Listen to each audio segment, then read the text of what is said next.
Paalala po lamang, ang vlog na ito ay hindi para sa isang taong madaling mabagot o bugnutin. Upang ito ay mapanood ng buo, tiyaga at pasensya ay kakailanganin.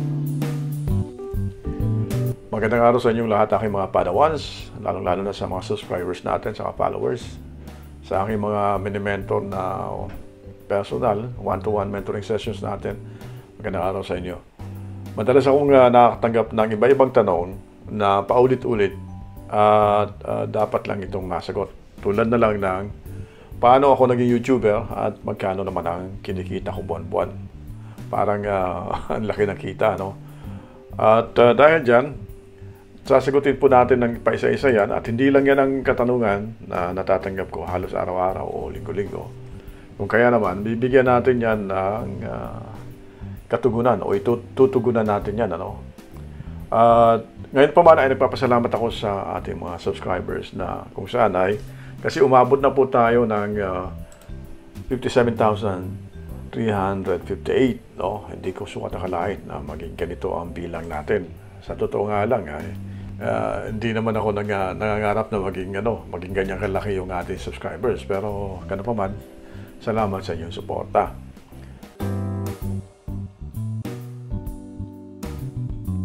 So, balikan natin ang pinakaunang tanong.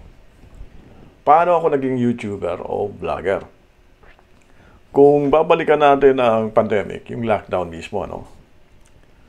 Maraming dito sa Europe, maraming naipadala sa bahay dahil nagbaba ang gobyerno ng batas na sa isang kumpanya, sa isang working place, dapat hindi may limit yung bilang.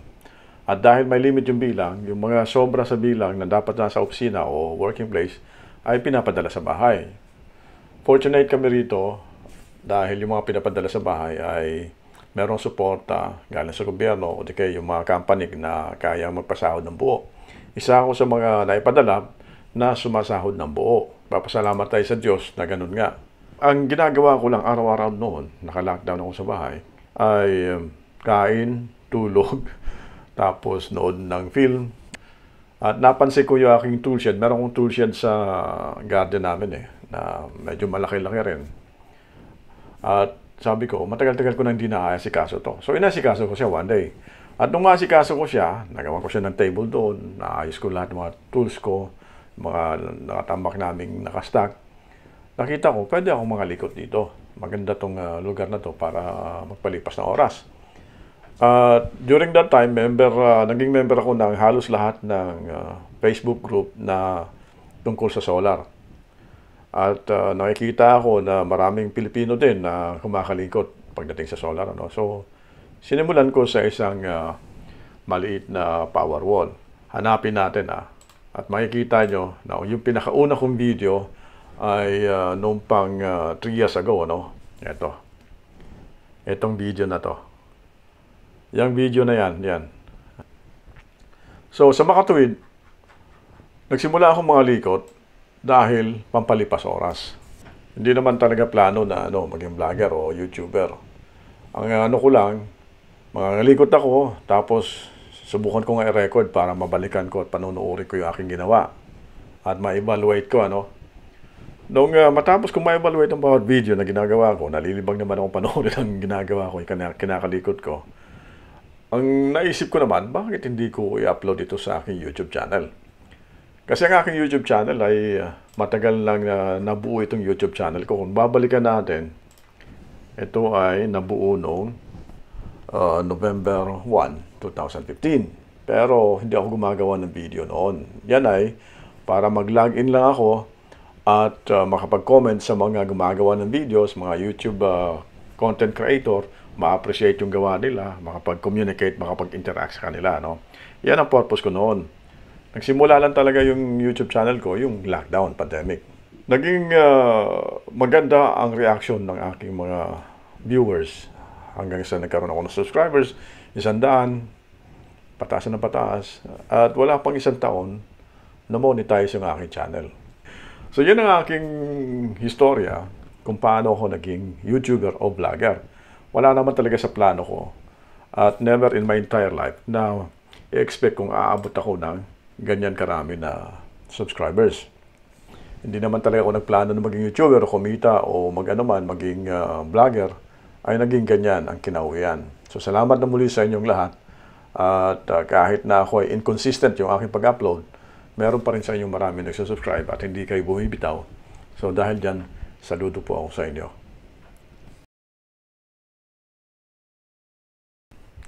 Sa pangalawang tanong, ito ay marami nalilito kung saan talaga ako. Kasi yung aking toolshed, mukha siyang nasa Pilipinas. Kasi gawang DIY din yun. Ako lang mismo nag-build no. At mag-isa akong binuo yun. Kaya naman yung itsura noon ay parang tagpi-tagpi lang. Okay, so marami nalilito at nag-aakala na ako ay nasa Pilipinas. So sabi nila, Sir Jeff, nasaan ba kayo sa Pilipinas? O saan ka nakatira? So, liwanagin natin to. Ako po ay ilang dekada na nakatira dito sa Denmark. Kung di nyo alam kung saan ang Denmark, ito ay nasa Europe at para ma-specify nyo kung saan talaga, mas kilala ang Norway at saka Sweden. No? Itong tatlong ito yung tinatawag na Scandinavian countries. Kami dito ay maliit lang, ilan lang ang populasyon. So, ako po ay umuwi ng Pilipinas para mag-conduct ng seminars, solar seminars, 3 to 4 times a year. At pasasalamat sa ating mga business partners dyan sa Pilipinas. Tuwing ini-invite nila tayo, ay nagkakaroon tayo ng oportunidad para magturo. At meron na naman tayo sa 2024, abangan nyo po sa aking Facebook page, saka Facebook personal account. Doon ako nagpo-post. At meron din naman tayo sa aking YouTube channel, sa community, nagpo-post din ako dyan ng updates. So pag umuwi ako ng Pilipinas, minsan kasama si Mrs., ay sa Pampanga po kami tumutuloy. San Fernando, Pampanga. Kaya makikita nyo naman na ang aking address sa Facebook page ay San Fernando, Pampanga.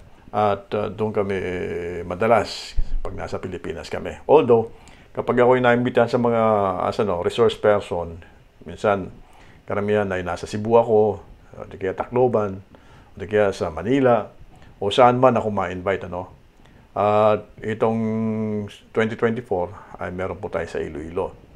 So, ulitin ko po, ako po ay nasa Europe, Denmark, at yung aking toolshed ay mukha siyang nasa Pilipinas ako dahil yun po ay ako lang gumawa at yung pinaka-kesame nga niya, nakikita nyo, karton lang yung ginamit ko doon. At wala siyang insulation na matino sa bubong. So, sana nasagot natin yung tanong na yan, Ang susunod na tanong, ito ay madalas na maitanong sa akin ng mga followers natin, lalo na yung ating mga padawans, yung mga, higit sa lahat, yung mga nagtatake ng seminar, mga nakikinig sa akin sa mga turo ko at saka yung mga nagpa one-to-one mentoring session. Gusto nilang malaman talaga kung ano yung trabaho ko, ano yung profession ko. Meron din namang iba, yung mga bashers natin, nanunubok ng kaalaman, nanunubok ng pagkatao. So, sagutin natin to. Ang aking pong trabaho dito sa Denmark ay isang technical chief technology officer sa isang solar company. At gumawa ako ng video na kung saan ay isang araw lang na nag-check ako, nag-fieldwork ako, check ko yung mga technical team ko kung nandun nga ba sila. At winter time ito, malamig. So, hanapin nyo na lang po dyan.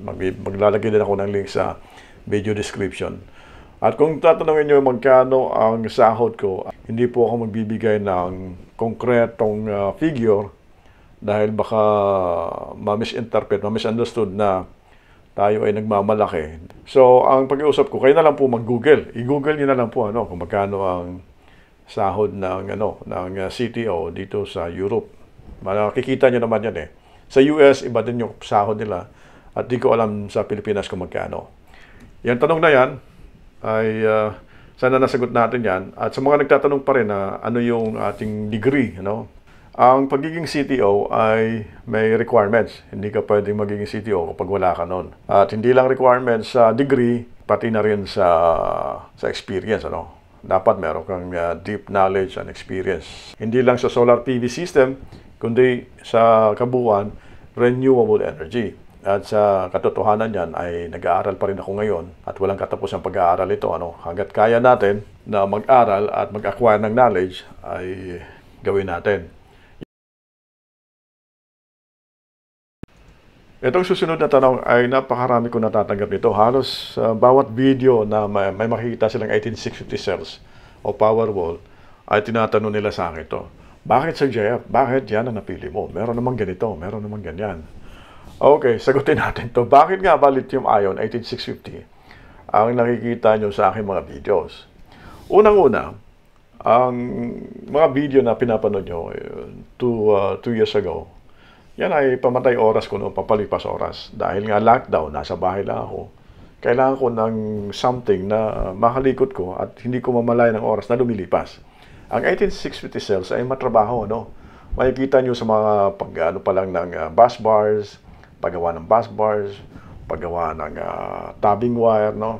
At pag-arrange ng mga cells according to capacities, i-groupings mo sila, no? So, yung paghinang, yung pag-spot weld, mabusising time consuming yon. Yung time consuming na yon, na ng cells na yan, yun yung nagustuhan ko sa kanya. Unang-unang rason ko, para hindi ko mamalaya ng oras na lumilipas. Pangalawa, meron kami ditong mga recycling center na halos pwede kang mamulot ng cells doon na libre. At may nakilala akong isang supplier dito na napakamura ng kanyang pagbebenta ng mga lithium ion 18650 cells. Halos ipamigay niya na sa akin, ano? So, kung may makikita kayong mga videos ko dyan sa maglalagay ako ng link sa video description. Meron ako nabili dyan per kilo, hindi per piece, per kilo ang bentahan dito. So, napakamura talaga at ang dami. At gustong-gusto ko naman, kinakalikot yun. Dahil lumilipas ang oras, nag-i-enjoy ako, kaya yun ang ginagamit ko. And by that time, napakamahal ng lithium iron phosphate dito sa amin. Kasi bibiliin ko galing China, wala pang gaano mga European seller noon eh. Bibiliin ko galing China, at pag pumasok na dito sa Europe, meron na siyang tax, no? At maliban dun sa import tax, may tax pa mismo yung pinaka item. So, doble-doble tax ang babayaran ko. So, ang presyo ng lithium iron phosphate, either prismatic o di kaya cylindrical, ay ginto. Pag kulang kayo sa knowledge, technical knowledge, tungkol sa lithium ion cells, ito ay delikado. So, kung ako ang tatanungin ninyo, huwag po kayo gumamit ng lithium ion 18650 cells kasi marami na ngayong nagbebenta ng lithium iron phosphate na affordable naman. Prismatic po ang kunin nyo kasi mas maganda yun, mas mabilis na buuin. Okay, ito ay isa rin sa mga madalas may tanong sa akin. Magkano ba ang kinikita ng YouTube channel mo, Sir JF? Sagutin natin to ng merong transparency, So, ipapakita ko sa inyo mismo yung aking analytics, ng aking channel. Ito yung tsura nan. Ang expected or estimated revenue ko for this month of December is 159 lang, Ang kita ng YouTube channel ko a month ay hindi bumababa sa 130, mostly 150. Minsan, may mga buwan naman na tumataas to na 250, 300, So, kung babalikan natin, meron tayong 57,358 subscribers. Sana ay meron kayong natutunan sa aking mga videos, may napupulot kayong mga technical info, at saka magagamit nyo po sana yan sa pagbuo ng inyong sariling solar PV system, Itong last 28 days, nakasulat dyan, November 28 to December 15, estimated is 159.53. Kung titingnan natin, last November, yan ang kinita ng channel ko, 187. So, naglalaro nga siya. Hindi pare-pero kada buwan eh. Minsan, pag summer, tumataas yan bigla kasi maraming nanonood. Sa tingnan natin last year, 2022.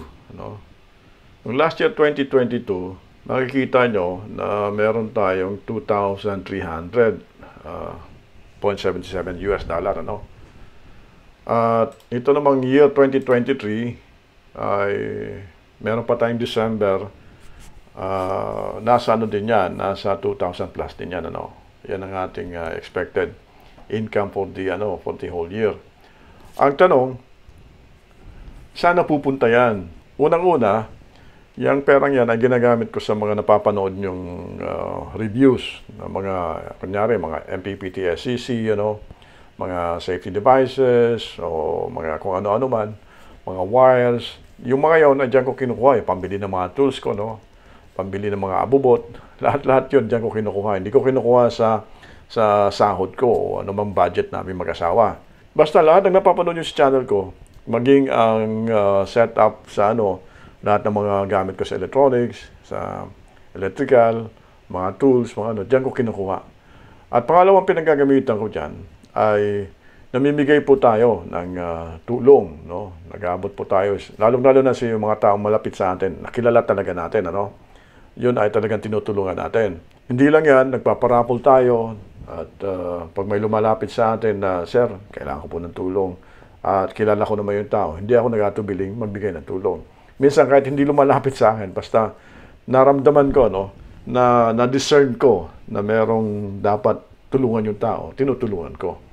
Pero huwag sumama ang inyong loob doon sa mga lumapit sa akin na hindi ko naman talaga kayo kilala. Marami kasing gumagawa ng ganito eh. I-add nila ako sa Facebook as friend para lang humingi sila ng tulong. Ang una ko pong isasagot sa inyo, hindi ko po kayo kilala sa personal na level. Hindi po ako tumutulong kapag ganon. Kasi po, marami na rin po akong beses na tumulong sa mga taong hindi ko kilala at hindi ko naman nila lahat po, patawad kung ano man. Hindi ko nila lahat. Maraming beses na rin akong na-scam. May nagkukunyari na ganito, kukunyari na ganyan. Tapos, nabalitaan ko, scam yun sir, na-scam ka. So, mula noon, nagkaroon din ako ng lesson na kasi mag-iingat din ako dahil napupunta sa baliwala yung pera, naloko ako, Pero dun sa mga taong naabutan natin, na talagang kilala natin, dun ako nakasiguro. So, ang sagot ko parate sa mga taong hindi ko kilala, paumanhin po. Hindi ko po kayo lubusang kilala, kaya ang maitutulong ko sa inyo ay panalangin. Kung sa pagkakataon na magkita tayo sa personal at makilala ko po kayo ng gusto, hindi po ako mag-atubiling tumulong sa inyo. So sana nasagot natin yung tanong na yan. So sa next naman, bakit ko nagawang magbahagi ng libreng informasyon tungkol sa solar PV system? Ang naging dahilan yan, dahil noong time ng pandemic, naging member ako halos lahat ng solar Facebook solar page, At naobserbahan ko doon, na maraming DIYer, maraming gustong matuto. Tapos ang tatanong ng talagang innocent question, innocent query. Sa halip na sagutin sila ng tama, mag-provide ng tamang sagot, yung mga expert doon, nakita ko, inaapi at saka kinukutya pa, kinakantyawan pa.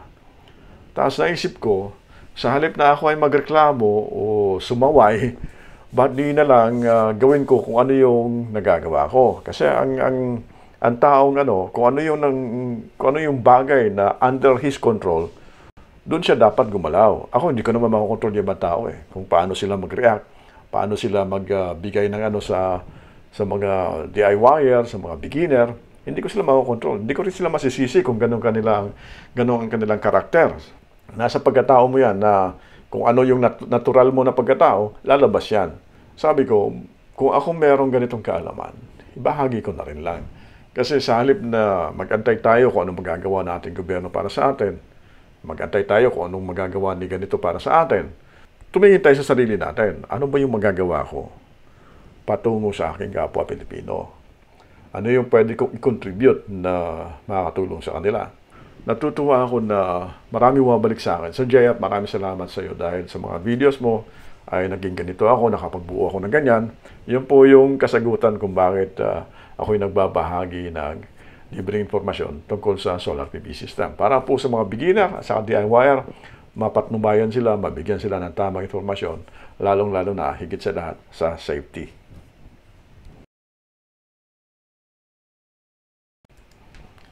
Mga ibang lahi nagrereklamo eh.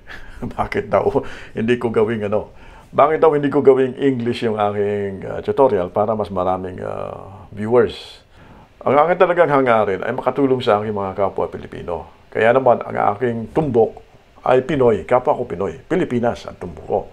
Kahit ako'y nasa Europe o ano man, hindi pa rin masarap pa rin magsalita ng Tagalog, Hindi ko ipagpapalit yung salitang Tagalog sa salitang Banyaga. Meron ko isang tutorial yan na English. Dahil lang yan sa marami nag-request. Okay? Pero mas gugustuhin kong ipaliwanag ang isang technical na bagay na maintindihan ng lahat kahit hindi nakapag-aral hindi nakaabot ng high school ay maintindihan nila. kung mapapansin nyo ang aking approach sa explanation ko ay masyadong grade 1, elementary level. So, paumanhin kung kayo ay mga nandun sa taas at medyo naboboard kayo dahil ito ay pangmasa eh. Kapag gumamit ako ng engineering terms, ang maabot ko, mga engineers lang. Kapag gumamit ako ng layman's terms, marami akong maabot. So, ang pakiusap ko, pagtiyagaan nyo po. Pagtiyagaan nyo po yung ating approach ng pagtuturo. Kasi kung naghahanap kayo ng talagang nandun ng pagtuturo sa professional level, meron pong ano yun. Atin po kayo na seminar. So, bakit Tagalog ang aking mga tutorials? Dahil para po yan sa aking kapwa Pilipino, kababayan ko, at saka may pagka-patriot din po tayo kahit paano, no? So, hindi ko naman sinasabing hindi na ako gagawa ng tutorial sa salitang English. Pero karamihan po na ating tutorial ay Tagalog talaga para mas marami ang ating maabot na kapwa natin Pilipino. At yan po ang ating frequently asked questions na sana ay natugunan natin na may katapatan, no? Nasagot natin yung mga tanong ninyo. Hindi naman galing yan sa isang tao. Galing po yan sa marami nating subscribers, followers, at viewers na meron silang mga pare-parehong tanong. So, nagkataon na halos natatanggap natin to araw-araw, linggo-linggo, sa mga comments, sa mga personal messages sa Facebook. So, binigyan natin ng kalinawan o katugunan. Sana ay nasagot natin lahat yan, ano? At dahil dyan, isa pong malakas na shoutout sa ating mga Padawans. At kung kayo ay nagtataka ano ang ibig sabihin ng Padawans, meron po akong paliwanag dyan sa aking YouTube channel. Click nyo lang po yung view channel at makikita nyo doon kung ano ang Padawans. Subscribers, followers, and viewers, marami pong salamat. Sa susunod po na video, kung meron man po kayong mga itatanong pa, baka magkaroon tayo ng part 2 nito. Hindi ko sinasabing meron, baka lang. Ano? So ito po si JF Legaspi, nagpupugay, nagpapasalamat sa inyong lahat sa walang sawang suporta po ninyo, at God bless.